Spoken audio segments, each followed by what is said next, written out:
இது கனெக்ட் ஆகும். பட் ஆனா இது ஆக்சுவலா டோட்டலா வேற. இது அது பாட்டு ஒண்ணு மாதிரி இல்ல. ரொம்ப ஸ்லோவா இருக்கு. ரொம்ப ஒரு மாதிரி கனெக்ட் ஆக மாட்டேங்குது. போர் அடிக்குது. தூங்கிடுறேன். ஃபர்ஸ்ட் ஹாஃப்ல ரொம்ப டயர்ட்ல தூங்கிடுவேன். செகண்ட் ஹாஃப் தான் வந்து கொஞ்சம் கதை மாதிரி இருக்கு. ஓகே, ஒரு ஒன் டைம் பார்க்கலாம். எனக்கு என்னன்னா ஹிந்திக்கு ரொம்ப இம்பார்ட்டன்ட் கொடுக்குற மாதிரியோ, ஹிந்திக்கு நிறைய கொடுக்குற மாதிரியோ எனக்கு தோணுது. ஏன்னா ஹிந்தி ஆடியன்ஸை மெயின் பண்ணியே, ஹிந்தி ஆடியன்ஸை வந்து இது பண்ணியே எடுக்கிறீங்களோ? ஏன் அப்படியே தமிழ் ஆடியன்ஸ் பார்க்க மாட்டாங்களா? இல்ல அதுதான் சொல்றேன். தமிழ் படம் தான் சொல்லி போட்டாங்க. பட் ஹிந்தி தான் ஃபுல்லாமே இருக்கு. அது பாத்ரி வர இருக்கு. எனக்கு என்னன்னா ஹிந்தியை திணிக்கிறாங்களோ? ஏன்னா நம்ம அது எனக்கு ஸ்ட்ரைக் ஆகுது.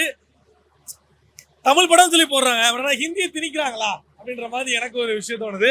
யாருக்கு நான் அகேன்ஸ்ட்லாம் கிடையாது. பட் ஆனால் எனக்கு பார்க்கும்போது எனக்கு ஒரு ஜென்ரலா ஒரு தமிழ் பீப்புளா நான் பார்க்கும்போது நம்ம எப்படி போய் அவங்க படத்துல போயிட்டு தமிழை திணிக்க முடியாதோ அது மாதிரி தான்.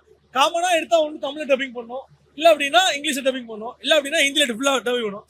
ஸோ கலந்து கொடுக்கும்போது ஹிந்திக்கு கொஞ்சம் அதிகமாக கொடுத்த மாதிரி இருந்துச்சு. மேபி அந்த நார்த் சைடு பீப்புளுக்கு இந்த கதை ரொம்ப பிடிக்கும்.